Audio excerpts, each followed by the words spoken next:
Come and listen to my story about a man named Jed. A poor mountaineer barely kept his family fed. And then one day he was shooting at some food, and up through the ground come a bubbling crude oil, that is, black gold, Texas tea. Well, the first thing you know, old Jed's a millionaire. The kinfolk said, Jed, move away from there. Said, California is the place you ought to be. So they loaded up the truck and they moved to Beverly Hills, that is, swimming pools, movie stars. The Beverly Hillbillies.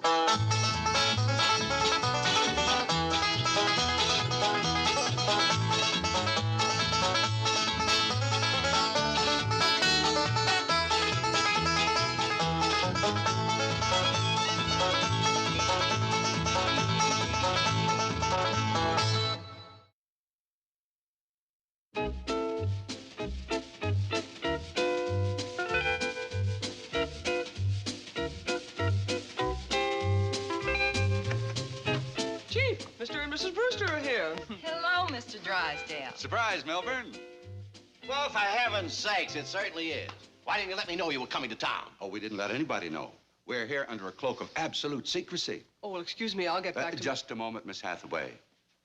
We need your pledge of silence. My goodness. What is it, John? Your oil company mixed up in some big defense project? A new secret rocket fuel, is that it? Of course, and you don't want foreign agents to know you're in town. Oh, it's even more important than that. We don't want the Clampetts to know we're in town. The Clampetts?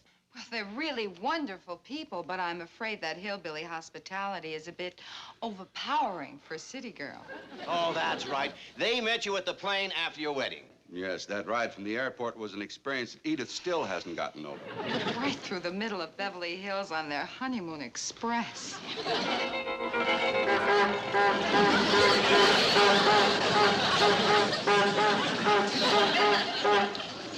Never been so embarrassed in my life. Hang on, dear. We'll be at the hotel soon. Jethro, that's the hotel just up the street there. But don't stop in front. There's a basement garage. Just make a turn at that alley there. Oh, you're coming home with us first. We got a surprise for you. Another one? I mean, you've done too much already. Yes, this ride from the airport is something we'll never forget. Shucks, that ain't nothing compared to what's waiting for you at home. Oh, here's the alley, Jethro. Just make a...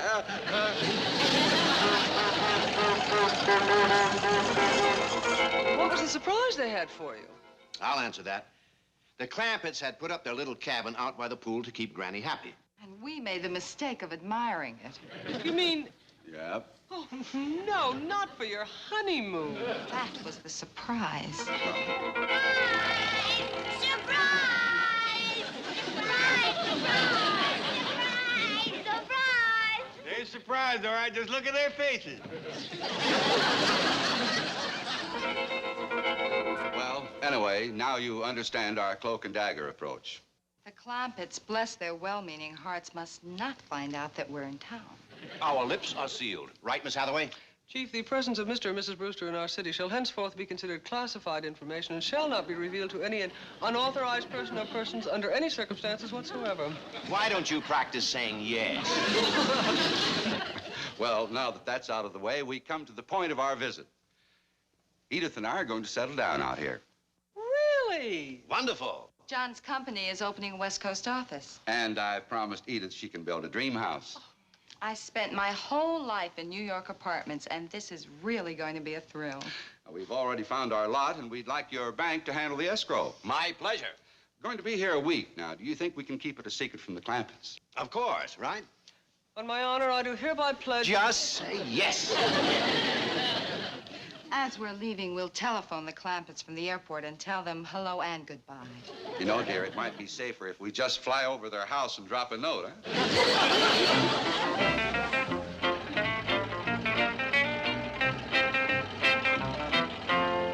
What are you aiming to tell Mr. Drysdale, Jed? Well, I'm just going to tell him the truth, that we're fixing to move back home, at least ways for a spell. Well, don't you let him talk you out of it. He's gonna yowl like a scalded cat. Oh, I think he'll take it all right. He knows you've had a hankering for a long time now. It ain't just me, Jed. Everybody wants to go back home. Ain't that right, everybody? I don't. when you're spoke to. Just hush up and drive, boy. Well, Granny said everybody. You ain't everybody. I'm somebody. That ain't everybody. Well, the three of you ain't everybody neither. It takes four to be everybody. Just hush up and drive, boy. Duke and me sure will be glad to get back home. See, Jed? Everybody wants to go. That ain't everybody. 1, 2, 3, 4, everybody. Gee whiz, Granny. Just hush up and drive, boy.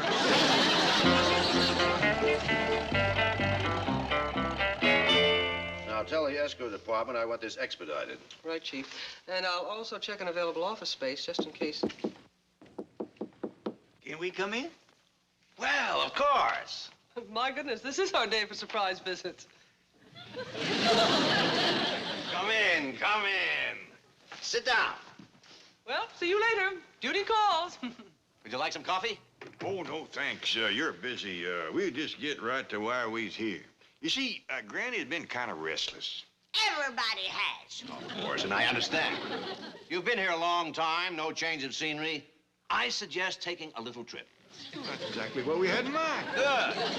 Southern California has everything to offer. Mountains, beaches, desert. We's going back home. Fine. Now, I'll drop by this evening with some maps and folders, and we'll plan a little...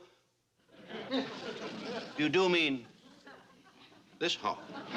You mean the home where we come from? Today. Not 3 years ago. Home to the hills. Beverly Hills. Not those other hills. Those other hills, Mr. Drysdale. You can send Jed's $50 million to Luke Short in Sibley. Luke's got a safe in his general store. Come on, Jed. No, you can't go. I won't let you go. What did you say?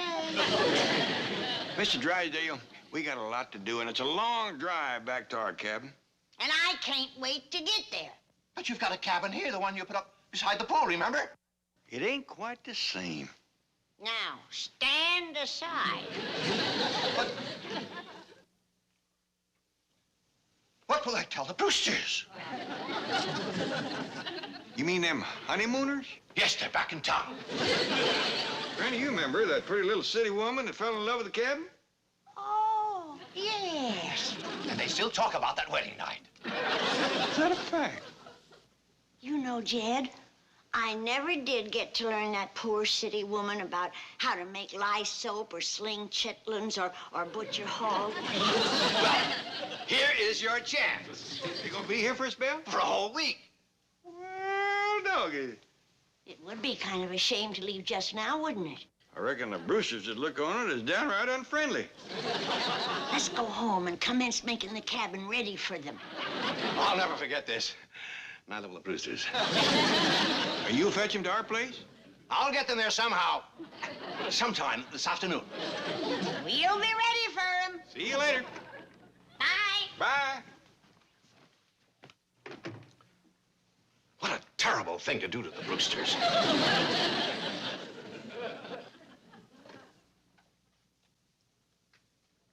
Ned, on that Brewster escrow, knock 5% off our regular fee.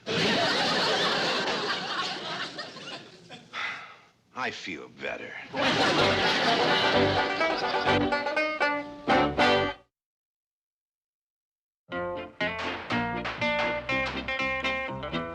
right, come on, get out. Jethro, we gotta get that back door on the hogs keeps coming in. Miss Brewster's real fond of hogs, Jed. Well, that may be, but let's leave it up to her whether she wants them inside or out. You got your soap kettle already and the wood cut. Good. Now make sure that there's plenty of lye and renderings. I'm going to learn her to make soap right off. Yes, ma'am. As I recall, she was right fond of your churn. You reckon she'll want a cow to milk? Probably. But suppose we let her milk Ellie's goat for starters. If she wants a cow, Jethro can fetch one. I got a dandy chicken for Miss Brewster to hoe. Try her, Paul. You're right, Ellie. This is a fine Holden chicken. As a rule, Holden chickens don't make good layers. Well, as long as it pleasures a woman, we won't mind missing a few eggs. I never did see anyone one so fond of pigs and chickens. Charmin', she calls them. Funny how life has come full circle. As Mr. Brewster had made us rich by buying our oil. Now, at last, we got a chance to do something nice for him. I sure would like to be there when Mr. Drysdale tells him the good news. I understand you've been trying to find me, Melbourne. Yeah, sit down, John. Edith and I were just overlooking at the lot. I've never seen a woman so happy and excited. All she can think about is that dream house. Glad I was able to save it for you, John. What do you mean? Clampett oil is very important to your company, wouldn't you say? Well, it certainly is. It's the richest field we've got, our major source of income. Without it, there'd be no West Coast office, no dream house, right? Right. Johnny, you came that close to losing it. Losing the Clampett oil? Now, relax, relax. I was here to throw myself into the breach. What happened? The Clampetts came by to tell me they were moving back to their home in the hills. Yes? In a flash, I saw the danger you were in. One look at those wells, one sniff of that oil, one thump of those drills, and Jed Clampett would have said, out. Throw everything out. Close it down. You really think so? The wells are quite a distance from the cabin. Johnny, I know these people. I know how they think. I know what makes them tick. Well, what did you do? Like I said, I know them. And one thing they respect is courage. So, I planted myself in front of the door like this, and I said, no, no. You can't go, I won't let you go. Oh, that did take courage. Why, you might have jeopardized your own relationship with him. Well, all I could think of at that moment was you and your bride and saving her dream house. Well, I don't know what to say, Melbourne. It's really, I'm just overwhelmed. Ah, forget it. No, that's something I'll never do. Edith's waiting for me down in the car. I've got to tell her about this. Oh, John, there's something else you've got to tell her. Oh, what's that? Sit down. What is it, Melbourne? What is it, John? Well, darling, it seems that in the excitement of the moment, he let it slip out that we're in town. Is that what you've been so nervous about telling me? Yes. Oh, my goodness, there are worse things than that. Well, I'm coming to them. Edith, that dream house we're going to build, I'd say it's worth a little sacrifice, a little temporary discomfort, wouldn't you? John, isn't this the street that goes up to the Clampetts? You didn't answer my question, dear. Oh, you didn't answer mine. Are we headed for the Clampetts? Edith, no matter what happens today, just keep saying to yourself, my dream house, my dream house. It'll take you through whatever lies ahead. What does lie ahead? Well... Never mind. I see it.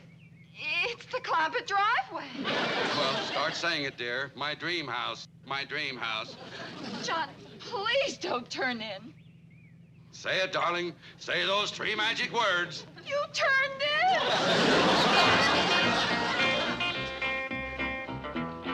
My dream house. Did you hear that, Jed? My dream house. Sure grabs at your heart, don't it? Here's a holding chicken for you, Miss Brewster. Oh, here. Let me hold it, dear. Well, look here, Miss Brewster. You can have the pig.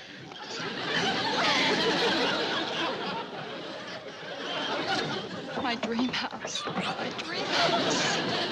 By doggy, she is fond of pig. Took it right inside with her. He seems partial to chickens. Did you see that? Mrs. Brewster's so happy she went to crying. Granny's about to cut loose herself. Well, doggone it. The way she keeps calling that little cabin her dream house. It'd set a mule to boiling. Uncle Jed, want me to fetch a cow for Miss Brewster to milk? Not yet, boy. We're gonna let her do her learning on Ellie's goat. Get the feel of it, so to speak. What about her soap-making lesson, Granny? Should I start a fire under the kettle? No, just let's leave them 2 lovebirds alone in their dream house for a spell. After all, it's like a second honeymoon for them.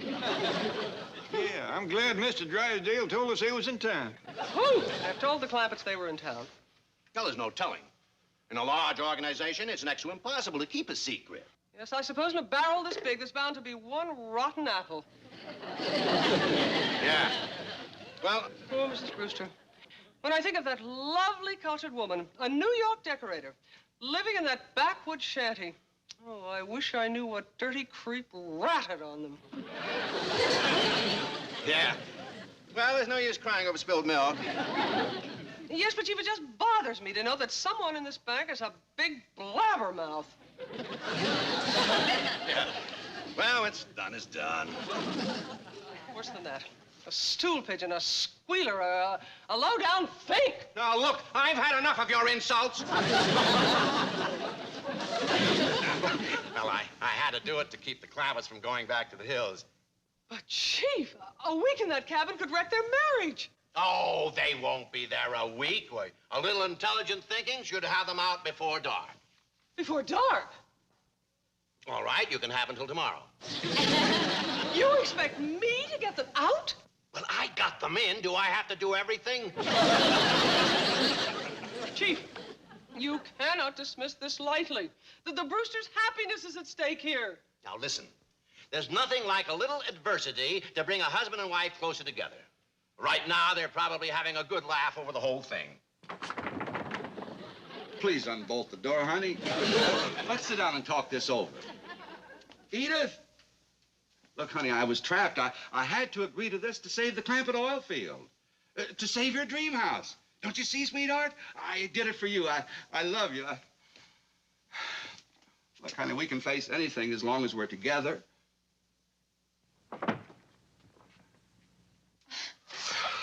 John, I'm sorry I've been such a child. It's all right, precious. I feel better now that I've had a good cry. Well, of course you do. And you're absolutely right. We can face anything as long as we're together. Ah, that's my wonderful girl. And someday we'll look on this as a lark. We'll look back on it and we'll have a good laugh. When we're in that beautiful dream house, huh? Oh, yes. Come in. Hello, honeymooners. How are you, Granny? How's everything? Oh, just wonderful, Granny. Fine. I got a dandy surprise for you. Young'uns, fetch in Thelma. Thelma?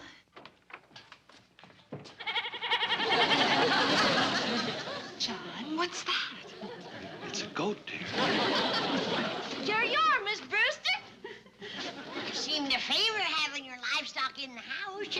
The milker from the left. And don't let her butt you. This goat is for me to milk? Oh, won't that be fun, dear? A kind of a lark, huh? Don't worry about your clothes, honey. I brung you a house dress.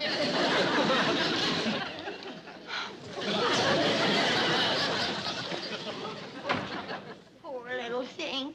She just can't take too much happiness, can she?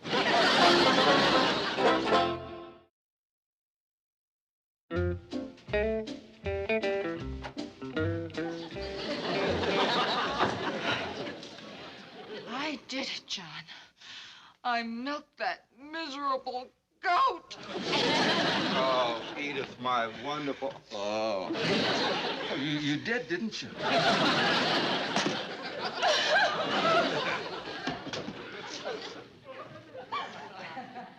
Cheer up, dear. The worst is over.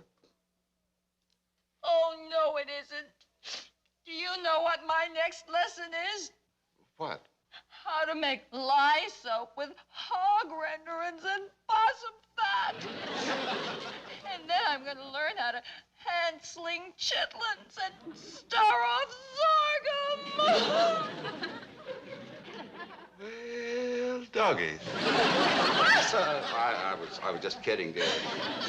Well, I'm not, John. I'm sorry, but I cannot take this kind of life. Especially when I know that 100 feet away in that beautiful mansion, there are a dozen palatial bedroom suites with luxurious baths and dressing rooms. Darling, you've just given me a great idea. We'll be out of here and into one of those suites in a matter of minutes. How will you do Well, it? it's very simple. I'll just tell Granny that you're dying for a nice hot bath. Obviously, there are no bathing facilities here, so... Oh, of course. And once we're inside that mansion, we'll never leave. Oh, John, you're wonderful. Yeah. Oh, I can feel that hot tub already.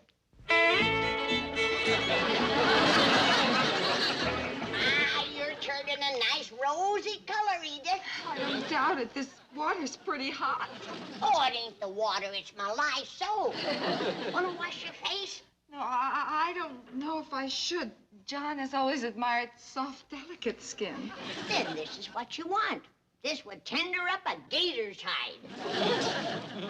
I think I've had enough. Want me to go over your back with the brush again? No, please. I'd like to get out now. Well, just a minute. Ellie, fetch in the rinse water. It's best to rinse off with rainwater. Cuts the soap. Otherwise, your skin is liable to soften right down to the quick. Do you want me to do the pouring, Granny? Yeah, Ellie, you have a little height on me. Here you are, honey. Stand up. All right, Ellie, let her have the rainwater. Go! Well, have you ever seen hot rain?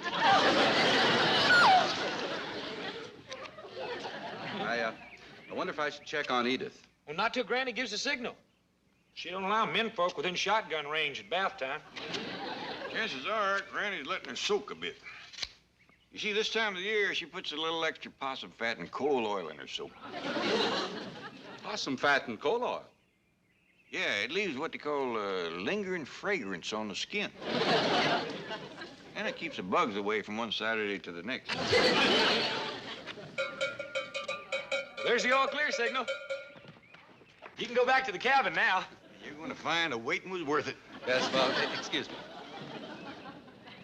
Well, Jethro, let's keep the happiness coming. Now that Mrs. Brewster's learned how to milk, we're going to fetch her a nice fat cow. You don't have to come along, Uncle Jed. I can heft the cow on the truck by myself. Well, I reckon you can at that. Handle her gentle. Here's $10. Yes, sir. I'll bring back the change.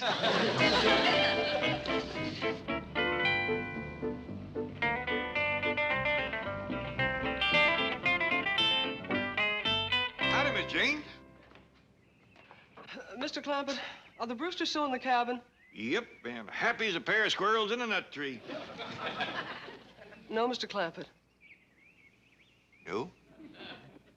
No. You see, the Brewsters have bought a vacant lot here in Beverly Hills, and that's where Mrs. Brewster wants to put up her dream house. What dickens you say? That's the simple truth. And all this time we had them stuck way out in the back there. Yes. Well, where is this lot of theirs? Let me drive you over and show it to you. Fine and dandy.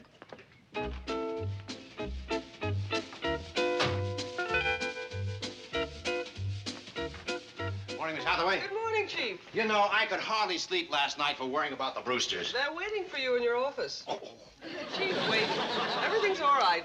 it is? Yes, they moved into their hotel last evening. Oh, well. Milburn, I thought I heard your voice. Edith and I are going to pick up our architect and drive by the lot. I thought you might like to come along. You too, Miss Hathaway. Thank you, but I've seen the lot. It's just lovely. I'll be back in about an hour. Well, John, Edith, how do you like the way I got you back into your hotel room so quickly? It was magic, Milburn. Pure magic. Just took a little intelligent thinking.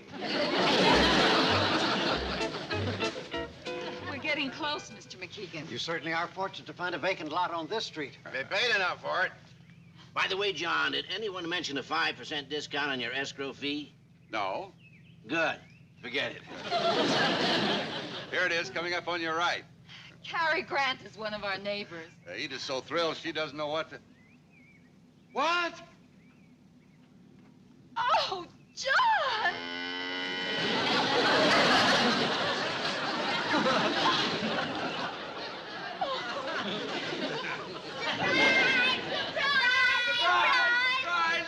Here's your dream house. Took us all night to get it up, but she's ready now. Look, Miss Brewster's gone to bawling again. No doubt about it, that woman just can't take too much happiness.